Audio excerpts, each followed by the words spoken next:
Good morning, Sarasota. I invite you to rise in body and or spirit for our opening hymn, Where Do We Come From? We're going to sing this as a round, one time through. I know, I see some of you going, around again. No, this side will start, and then after the first line is repeated, then this side will start, and Klaus will lead you in. So.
People coming in now, there are plenty of seats up front. They don't explode, I promise you. And you will not get called on, I promise you. So plenty of seats up front if you need them.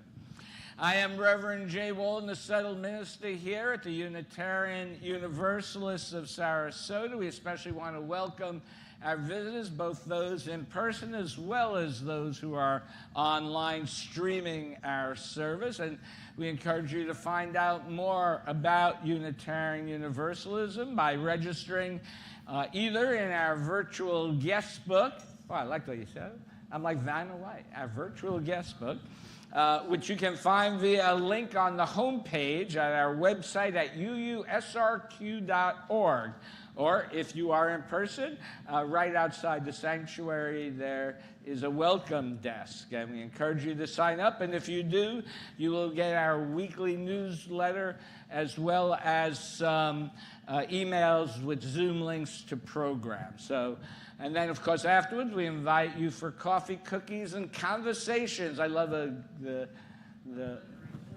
alliteration. Thank you for that. I feel very illiterate just saying that. Anyway, we look forward to getting to know each other. There are two announcements today. The Arts Council is pleased to present the work of two local artists, Steve White and Osa Atoy. I hope I pronounced that correctly. Steve is an award-winning photographer and digital artist dedicated to the re-enchantment of nature. Stephen has generously volunteered to donate 100% of sales of his art sold today to the UUSRQ, a generous gift to us. Our pedestal artist is, oh yeah, please.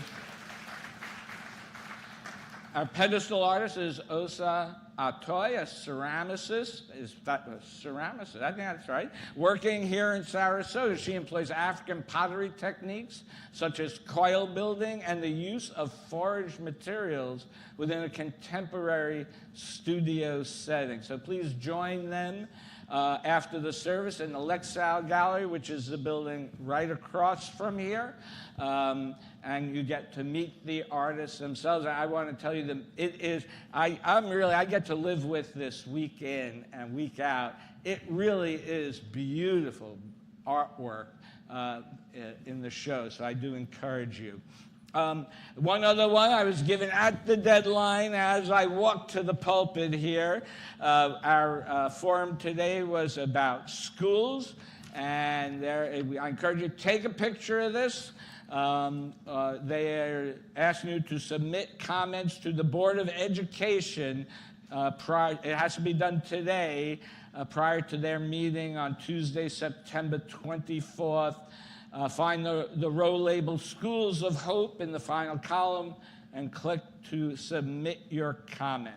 And your voices do matter. We do believe that. That is our theology, a theology of action, a theology of hope. So please consider doing that. And now I invite you to please consider and enjoy Margie Gibson, who will be singing today. Yeah. Good morning.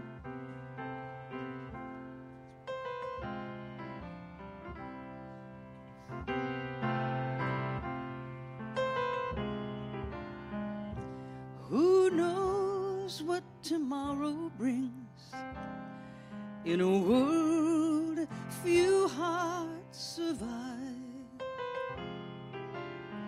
All I know is the way I feel.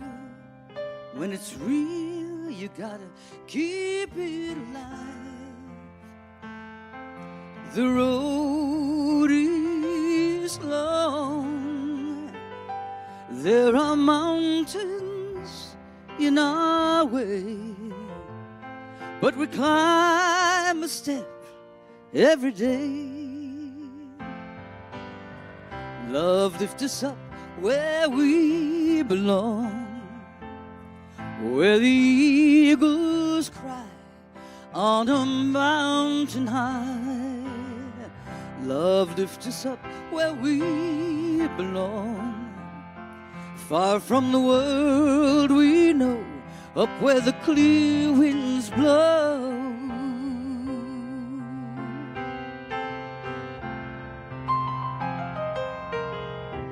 Now some hang on to used-to-be's, and they live their lives always looking behind.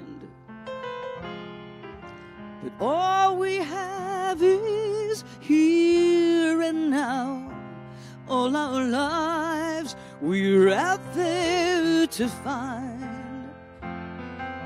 The road is long. There are mountains in our way. We gotta climb a step every day, yeah. Love lifts us up where we belong, where the eagles cry on a mountain high. Love lifts us up where we belong, far from the world below, up where the clear winds blow. Time goes by, no time to cry. Life's you and I, alive today. Sing it if you know it. Love lifts us up where we belong, where the eagles cry on a mountain high, so high. Love lifts us up where we belong, far from the world we know, up where the clear winds blow. Love lifts us up where we belong, where the eagles cry on a mountain high. Love lifts us up where we belong, far from the world we know, up where the clear winds blow. Love lifts us up where we belong.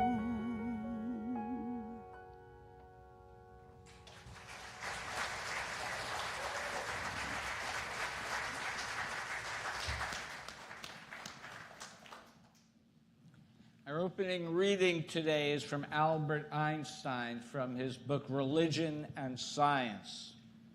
The religious geniuses of all ages have been distinguished by this kind of cosmic religious feeling, which knows no dogma and no God conceived in man's image.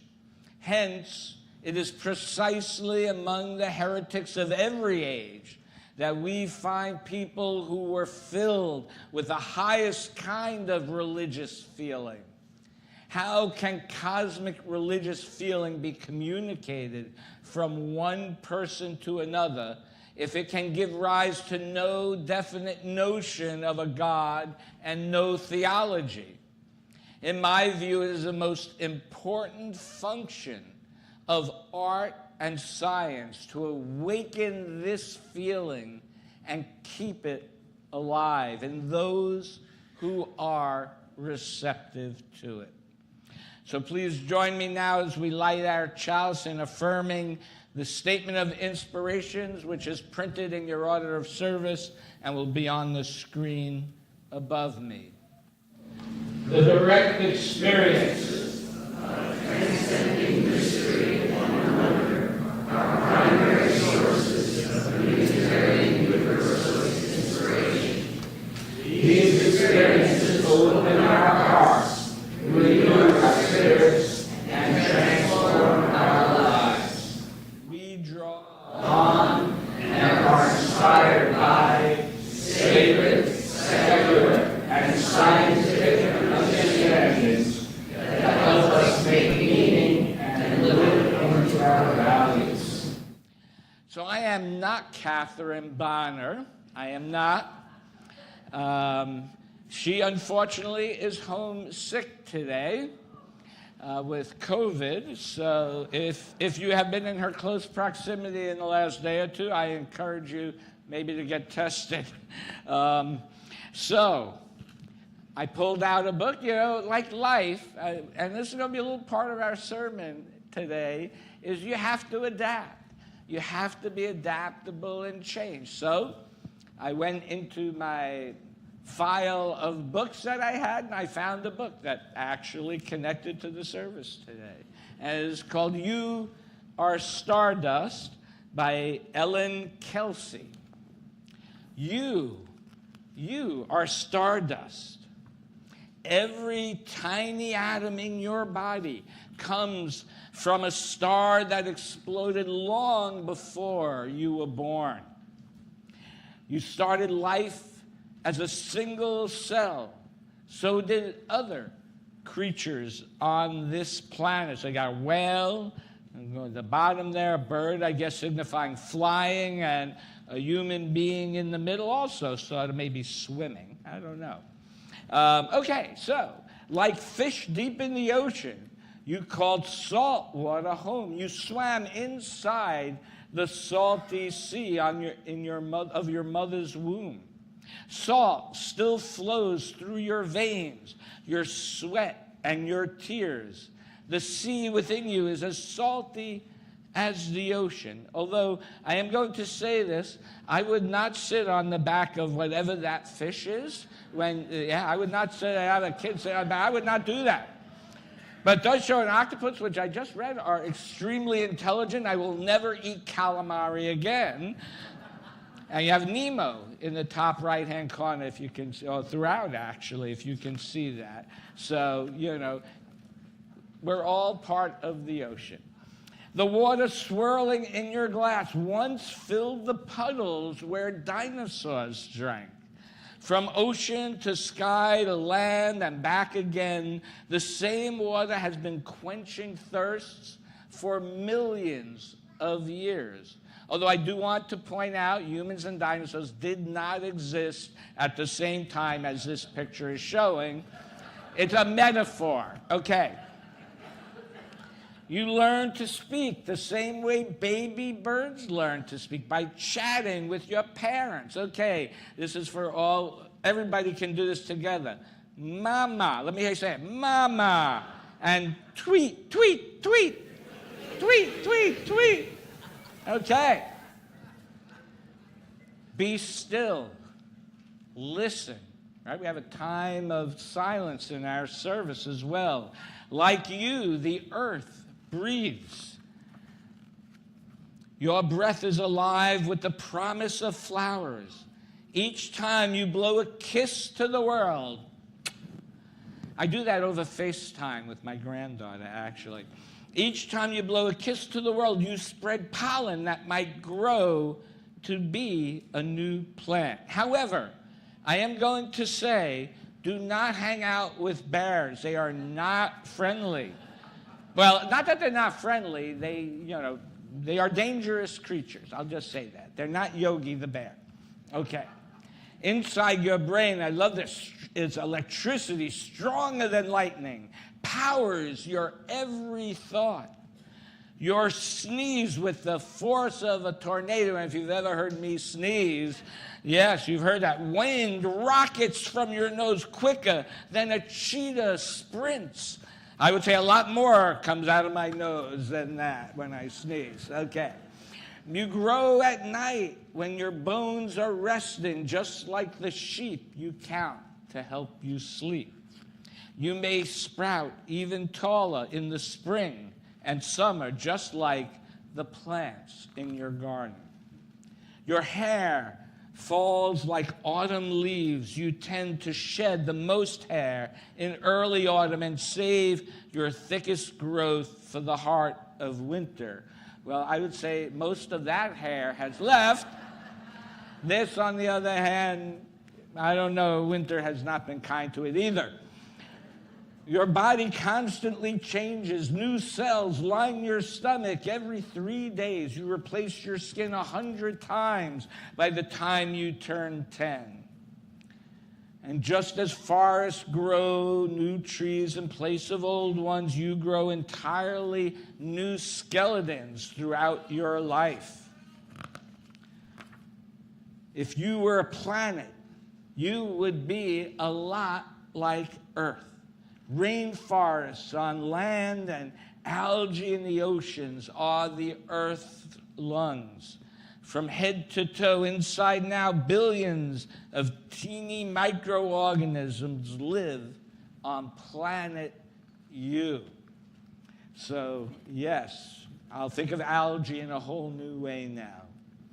You know how it feels to be a good friend, so do other animals. Bats and sperm whales get their friends to babysit. I've certainly had friends babysit for my children and grandchildren. Elephants remain best buddies for life. How many of you have a best buddy that you've had for a long, long time? Yeah. You, me, birds flying through the rainforest, we are all connected. We are all nature. Thus, all that we do is interdependent with each other. We are stardust. The author writes that she wrote this book as a celebration to honor the extraordinary ways in which all of us simply are nature. We're not separate from nature. We are a part of nature. Every day you breathe in more than 1 million pollen grains. The big ones get caught in the mucus or hairs in your nose and are sent flying with the great achoo. Can I hear you? Achoo! Tinier ones may travel down your throat and eventually go out. I'll just leave it at that. But a few lucky float back on when you exhale. So tonight before bed, invite your little ones, or you little ones, blow a kiss to the world. Marvel at the infinite connections between that tiny heart and the rest of the planet. And remember that we are all a part of the planet. And so now I invite all those who will be going to the classes to follow Miss Natalie. Natalie, if you can raise your hand over there, and she will lead you to your classrooms as we now enjoy more music by Margie Gibson.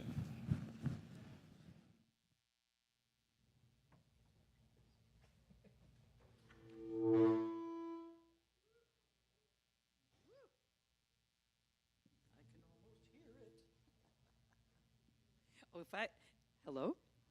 Check, check, check. How about checking now? Oh, thank you.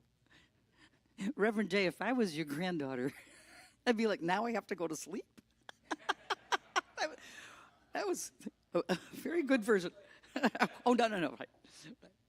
Reverend Jay suggested this song to me, and it's perfect. How did you know that?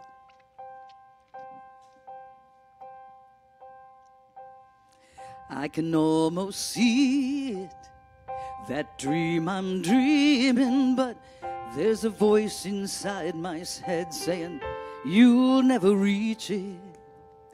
Every step I'm taking, every move I make feels lost with no direction. My faith is shaking, but I just gotta try. Gotta keep my head held high. There's always gonna be another mountain. I'm always gonna wanna make it move. There's always gonna be an uphill battle.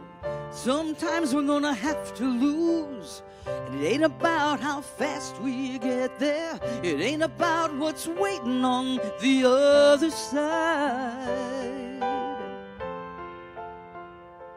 It's the climb. The struggles I'm facing, the chances I'm taking sometimes might knock me down, but no, I'm not breaking. We may not know it, but these are the moments we're gonna remember most. So just keep on going, and we gotta be strong. We gotta keep on keeping on. There's always gonna be another mountain. I'm always gonna wanna make it move. There's always gonna be an uphill battle, and sometimes we're gonna have to lose. It ain't about how fast we get there. It ain't about what's waiting on the other side. No. It's the climb.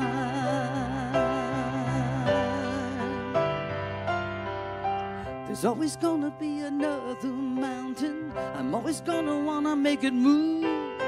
There's always gonna be an uphill battle. Sometimes we're gonna have to lose. There's always gonna be another mountain. It's always gonna be in our way. That's right. But it's the climb. It's the climb. It's all about the climb. It's the climb.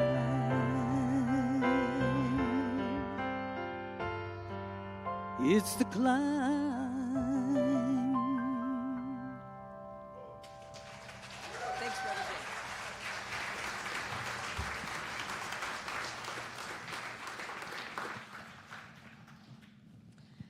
Our centering in words today are The Evidence of Things Not Seen by J. Curlin. How strong the lens, how keen the eyes to see what we hypothesize, to watch so small a thing in motion as what we've christened the Higgs boson, a tiny massive thing that passes for what can best explain the masses of other things we cannot see but somehow nonetheless must be. A thing so small is surely cute, though weirdly shaped, perhaps hirsute, and just as real as any wraith, imagined with the eyes of faith. And so as we go into a time of silence now, I invite you to contemplate what things that you believe that are not seen.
So I remember growing up, our family every summer would go to the Bronx Botanical Gardens while the Metropolitan Opera performed some piece, usually Madame Butterfly's one I remember. And I would fall asleep on a blanket, staring up at all the stars in the sky. Now back then, I didn't know about astronomy, or that stars are suns with many planets controlled by gravitational forces, and some were within galaxies so far away that the lights I might see shining might have already been long dead stars. I was not aware of wormholes or black holes or space-time continuum. No. All I experienced was wonder and awe and peace. Now, I know, now that I am older, right, I know it is important to understand the scientific concepts so we can understand the universe, but still we should never lose touch with that awe and wonder and peace that it provides us. You know, I was never very interested in science in school. The first time they put a dead frog in front of me and asked me to mutilate its body, well, even then I was more likely to give it last rites than to cut it open. And chemistry, unlike the cool things that you see on TV with chemistry teachers creating explosions with different chemicals, or the TV series Breaking Bad, where the high school chemistry teacher uses his knowledge to make drugs, my chemistry teacher was like pretty boring and uninspiring. And the only use that I really have for the periodic table in my life right now is to help answer questions in the New York Times crossword puzzle. But science is a much broader topic than that. And so according to the Science Council, there actually is something called the Science Council. It defines science very simply as, and I quote, the pursuit and application of knowledge and understanding of the natural and social world following a systemic methodology based on evidence, end quote. And so it can include physical sciences like physics and chemistry, or life sciences, zoology, genetics, botany, social science such as sociology, psychology, economics, and political science. I don't know how scientific that is sometimes. But even though I do not always know the details of how, I know the benefits of science just from reading my history books. I also know the benefits of science from my experiences in the world. I know how scientists have developed cures for diseases that have substantially increased life expectancy and decreased infant mortality. We know that science has developed the ability to allow us to communicate with others face to face over thousands of miles. I mean, I talk almost every week with my granddaughters over FaceTime in different parts of the country, right? We know that science has built spacecraft, and engineering, which is a science, has built spacecraft that travel the universe in search of a better understanding of our reality. And I think it's interesting how our imagination, right, is sometimes what gives us the ideas that science then makes real, or maybe they consulted science on what they were working on. But, I think of some ideas like on the TV show Star Trek, right, that seemed unthinkable at the time in the 1960s, right, that such as doors opening as soon as you walk up to them. We sort of take that for granted now. It's in every department store. When my kids were little, they didn't know that. I would walk up and I would go, open, and they would open, and they thought I had this magic power. Or in Star Trek, they had universal translators, right? Which my iPhone now has the ability to do. And I understand the new eye thing that goes in your ear, the eye thing that they came out with now, can automatically translate from a foreign language to you. And so it's pretty amazing. Now, if only we can get transporters to work, then we could possibly solve the climate crisis problem. But they have not been able to work that one out yet. They are working on it, though, but that one's a little more challenging. So science starts with a hypothesis out of our imagination and then tries to prove the hypothesis to be true or false. And once something is proved false, they either make an adjustment or move on to a new hypothesis. Now, we need to be wary of and have regulations over experimentation, as some are paid for by corporations whose financial successes is dependent on the experiment, or politicians' personal political preference at that moment. But it is hard, I would say, just in general, to start something with the intent to prove yourself wrong. Right, and you do it for the greater good of the whole, right? To find what the right answer actually is. But being wrong is sometimes necessary to move forward. And the errors themselves become the foundation upon which to build upon. All great scientists have made errors, from Darwin to Pauling to Einstein. Some it is an error that comes from not having enough information or technology available at the time. Sometimes it's an error that comes from hubris, believing that because they have been right in the past, that they will be right in the future. Sometimes it is a mistake due to stubbornness. Sometimes it is a mistake due to caution and uncertainty, from the act not done or the idea not put forward. We should, of course, work to be right, but we cannot allow the fear of being wrong or the fear of failure to prevent us from trying something new. Linus Pauling, the scientist who I believe is the only person to ever win the Nobel Prize of Peace and Chemistry, said, and I quote, "If you think you have a good idea, publish it.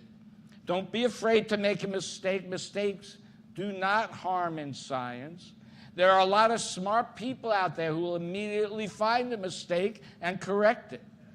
You can only make a fool of yourself, and that does no harm except to your pride. And if you don't publish it and you are right, science may suffer a loss." And I would say the same is with us in our congregation and in our lives. We need to experiment with religion and with our lives. Both science and religion are living traditions, never static, always unfolding. Unitarian Universalism is not rooted in the past. Change, or what we might call transformation, right, is part of the DNA of Unitarian Universalism. Not every change holds. Just like the scientific method, if something is not working, we need to adapt. If a religion or an action leads to something negative that harms, then we need to change that to do good, to bring love and compassion. That, to me, is the purpose. But change not just for change's sake, right? But change to adapt to the realities that we find ourselves in today. Change to help us reach more people with our transformational message and religion. Change to help us better fulfill our mission and vision, to be a multi-generational, multicultural congregation. Change to help us continue to make meaning in the world. You know, science can increase our awe and curiosity about the creation of the universe. When I read about the ideas of quantum physics and string theory, besides being confused quite often, I think it's a miracle that we even exist at all, honestly. And I think that is a part of it. For many of us, the ideas of science are so beyond us that we really can't fathom what scientists are talking about sometimes. I know some of you out there are scientists, but for the rest of us, we can't fathom it. So we either have to trust the scientists are working towards good, or we reject them outright. Humanity has, since the beginning of time, used metaphors and myths to describe the mysteries of the universe. Jesus in the Christian scriptures resorts to using parables, as he says, so they can hear it, so that they can proclaim what has been hidden from the foundation of the world, or what Einstein called a cosmic religion, where one experiences the universe as a single significant whole. Einstein, as I read earlier, felt the most important function of science as well as art was to awaken this feeling and keep it alive in those who are receptive to it. So let us be receptive to the wonder of all that is. Let us be receptive to the oneness of the universe. Let us be receptive to understanding the foundations of this world. And let us bring that down to a micro level, even on a congregational level or personal level, right? We are members of part of something that is larger than just us, right? Something that is worth sacrificing for, something that is worth building up together to the light for all to see, something that is worth sharing with others. So invite your friends and neighbors. One thing we also ask you to sacrifice is some of your funds as we take our offering to sustain this place of awe, wonder, and belonging. May we give generously so that we and others may find meaning here in the year ahead. For those online and those here on your cell phones, there is a link to donate in the description of the YouTube video or the QR code in your order of service. Let this sacred time begin.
next reading will be a responsive reading, so participation. Out of the stars in their flight, out of the dust of eternity, here have we come. Stardust and sunlight mingling through time and through space. Out of the stars have we come, up from time. Out of the stars have we come. Time out of time before time in the vastness of space.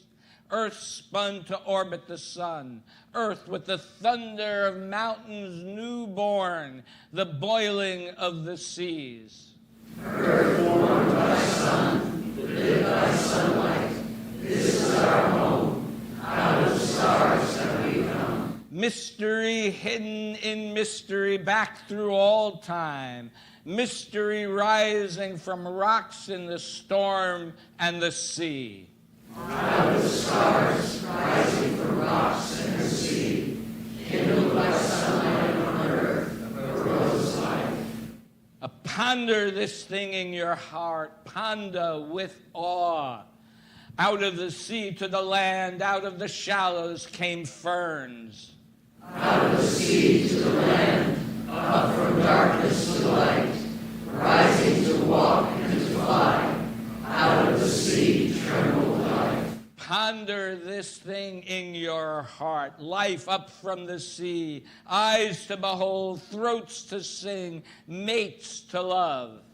Life from the sea, warmed by sun, washed by rain. Life from within, giving birth, rose to love. This is the wonder of time. This is the marvel of space. Out of the stars swung the earth. Life upon earth rose to love.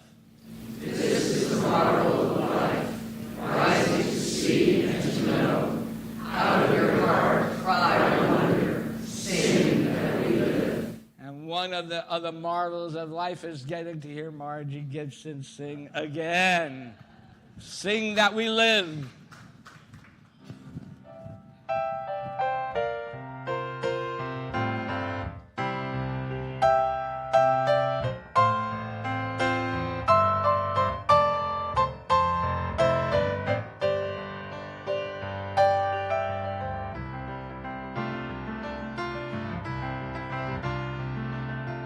Everything has its season, everything has its time. Show me a reason, and I'll soon show you a rhyme. Cats fit on the windowsill, children fit in the snow. Why do I feel I don't fit in anywhere I go? Rivers belong where they can ramble. Eagles belong where they can fly. I've got to be where my spirit can run free. Gotta find my corner of the sky. Every man has his daydreams, every man has his goal. People like the way dreams have of sticking to the soul. Thunderclouds have their lightning, nightingales have their song. Can't you see I want my life to be something more than long? Rivers belong where they can ramble. Eagles belong where they can fly. I've gotta be where my spirit can run free. Gotta find my corner of the sky. Rivers belong where they can ramble, and eagles belong where they can fly. I've gotta be where my spirit can run free. Gotta find my corner. Gotta find my corner of the sky. Of the sky. of the sky.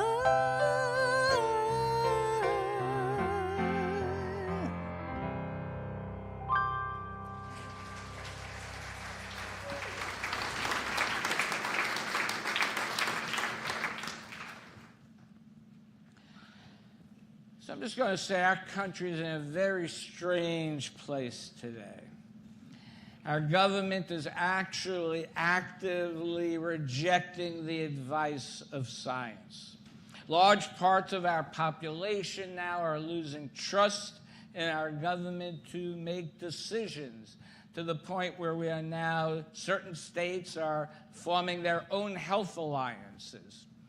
There seems to be a growing divide between faith and science. We're hearing politicians saying that it's up to faith as to decide whether to vaccinate children. Now, I have a relative who shall remain nameless who constantly sends me memes stating that the COVID vaccine caused so many deaths. And upon looking at the source of the documents, because I always ask him to send me the source of the information, he said it's clear the meme is not correct or accurate. But still they truly believe this because that's what they read. I still remember, though, the images of semi-tractor trailer trucks filled with body bags of dead people who died of COVID. I know people who died of COVID. I personally know nurses and doctors who were terrified to go into work, but did so out of duty to their Hippocratic oath to heal. I can look into a history book and see how many people were stricken by polio. We can see that measles was eradicated, and now children are dying from measles because people are promoting misinformation about the dangers of vaccines. Now, on the other side of the coin, I see TikTok videos of scientists and pundits often denigrating religion. Science often feels the need to delegitimize religion. Now, there's a long history of religious persecution of science. Science in relation to religion seems to think that if something can't be proven, then it is not legitimate.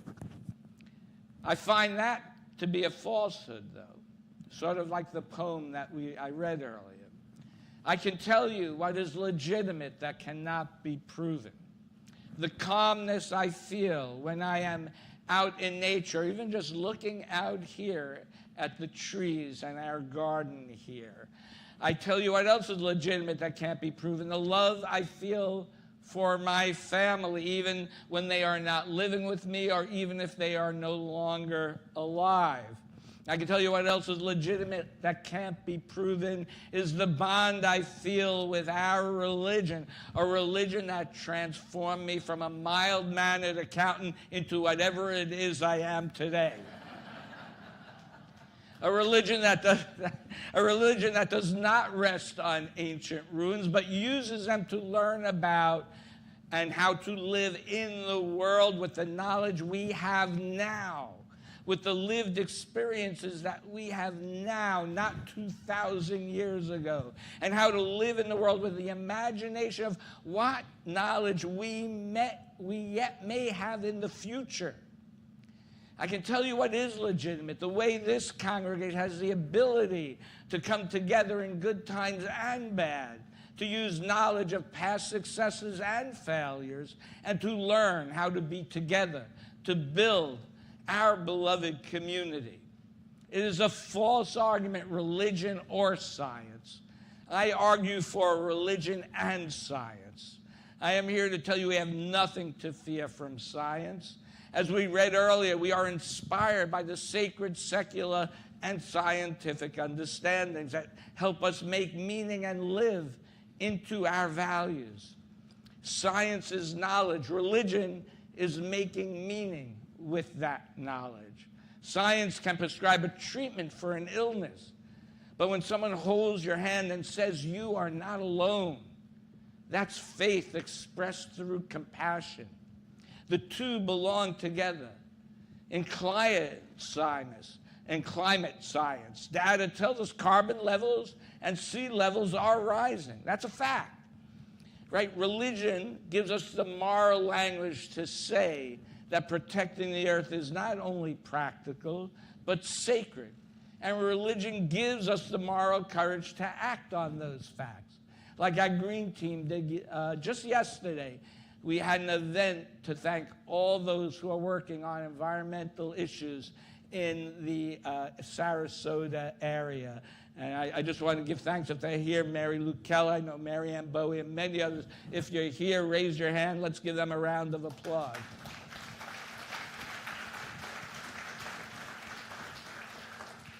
Science can tell us that our bodies are made of stardust, atoms, forged in ancient suns.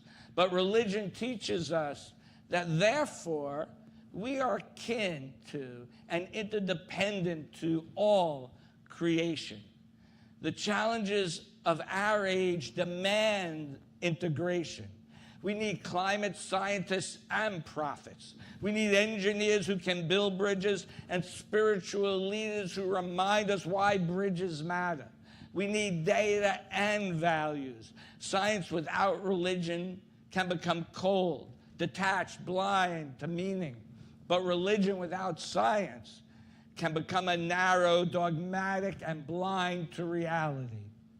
Together, through religion and science, they become wisdom. Friends, the old myth says we must choose between reason and faith. The deeper truth is we need both. Science opens our mind to how vast, intricate, and mysterious the universe is. Religion opens our hearts to what it means to belong within that universe. So I invite you to embrace that mystery, explore that mystery, love that mystery.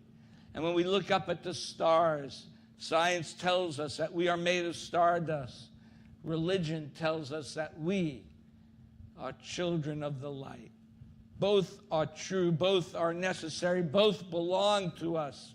Let us not live with conflict where none is needed.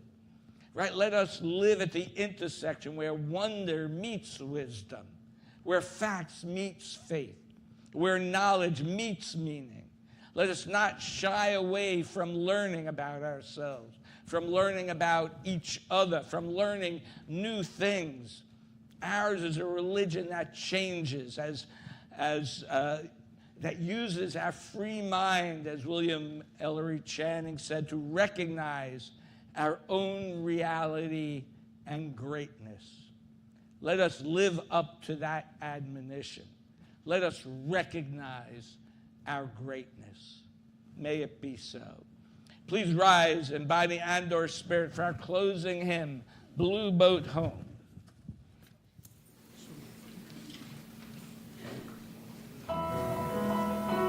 Try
words are from His Holiness the Dalai Lama. If science proves some belief of religion wrong, then religion will have to change. In my view, science and religion share a search for truth and for understanding reality. Please join me now in extinguishing our chalice. We extinguish this flame, but not the light of truth, the warmth of community, or the fire of commitment. These we carry in our hearts until we are together again. Thank you all for your presence out here. Go forth, live in awe, do good. Thank you.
Thank you.